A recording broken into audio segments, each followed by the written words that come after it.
up sooner, eat more vegetables, work out 5 times a week, drink enough water.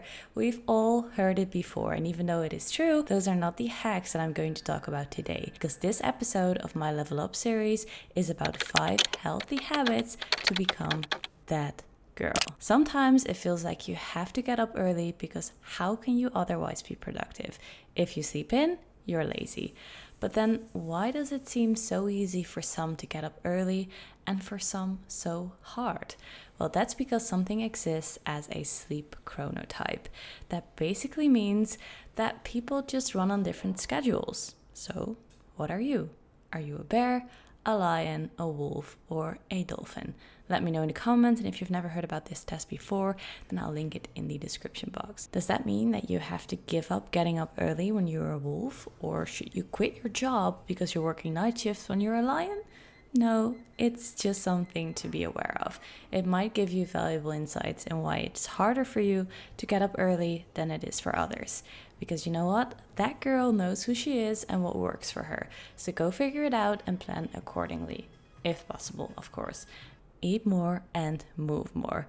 Eating foods that make you thrive and staying physically active at the same time will help you feel so much better. You'll be more energized and you'll feel very fit, which will help with keeping up with the demands of your busy life, and it will allow you to be there for the people who depend on you. Because you know, that girl is just ready to tackle the day, the summer, and her life. So you know, you kind of need some energy for that.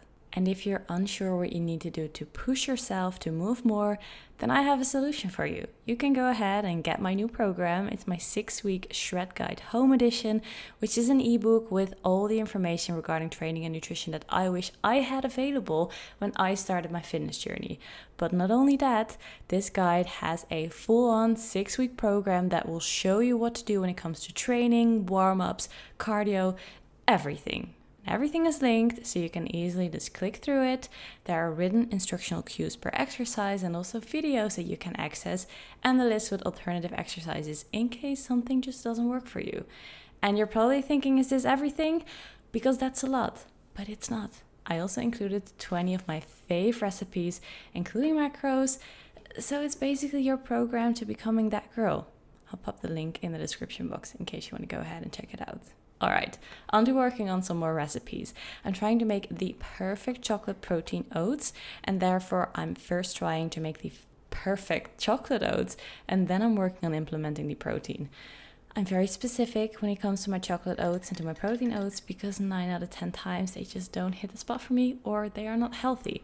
I'll share the recipe soon when I nail it, but I'm not quite there yet. Know what your self-love language is. You cannot pour from an empty cup, so make sure that you fill it up. That's not being selfish, or maybe it is, but I think you need to be a little bit selfish at times to make sure that you also take care of yourself. But you have to know what fills your cup. So what's your self-love language? Sometimes you see girls who love spending time writing down their thoughts and feelings, and that might be because their self-love language is words of affirmations. That does not mean that it will do the same for you. Because for me, for example, it's acts of services.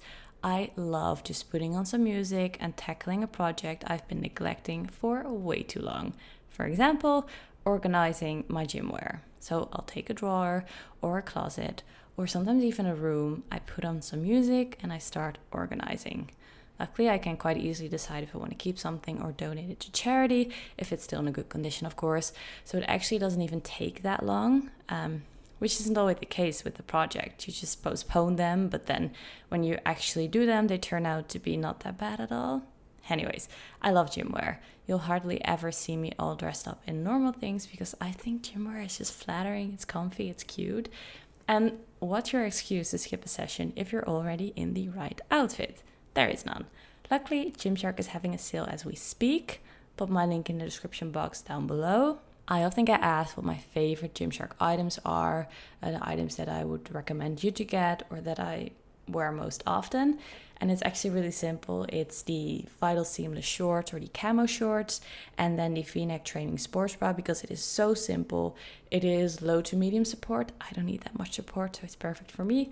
And then the camo leggings because they have that crunchy thing in the back, which makes it so freaking flattering.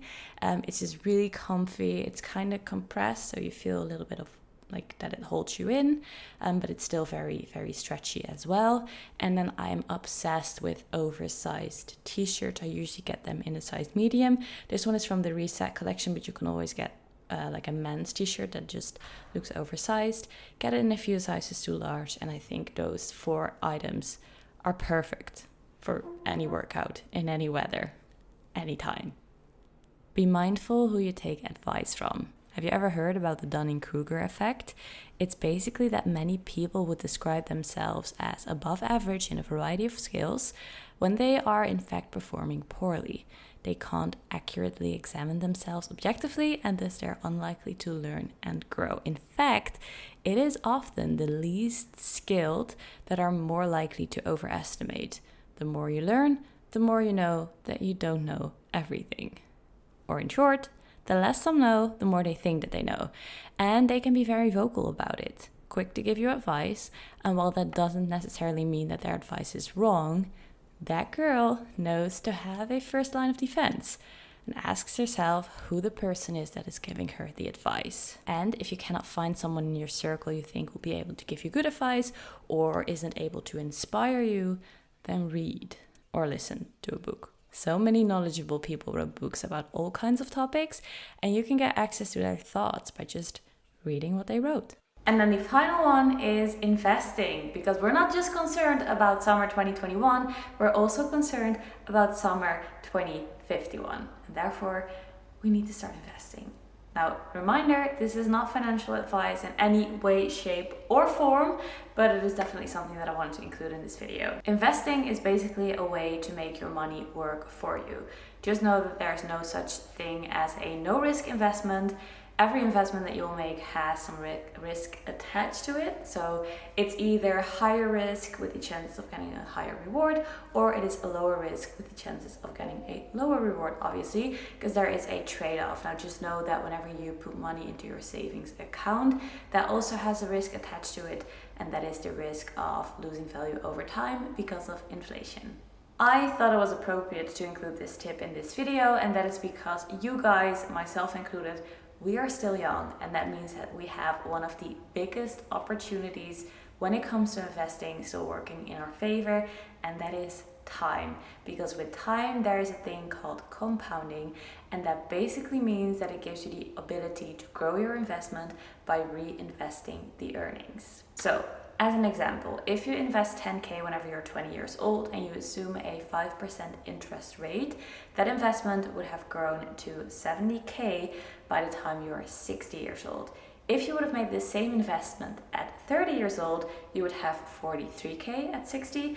And if you made that investment at 40, then you would have 23K at 60 years old. So that shows you what time can do, obviously assuming a 5% annual interest rate. And also, I know that 10K at 20 years old is a lot of money, so don't feel bad in any way, shape, or form. Nowadays, it is very accessible. It's very easy to start investing. You can literally start with any money that you have. But as always, don't invest anything that you cannot lose. Maybe it was 26K. Can't remember. Anyways, time makes a huge difference. That was it for today's video. I really hope you enjoyed watching it. If you did, don't forget to leave a like, don't forget to subscribe to my channel, and then I will see you in summer 2051. Just kidding. I'll see you in my next video. Bye guys. Oh, I'm getting old.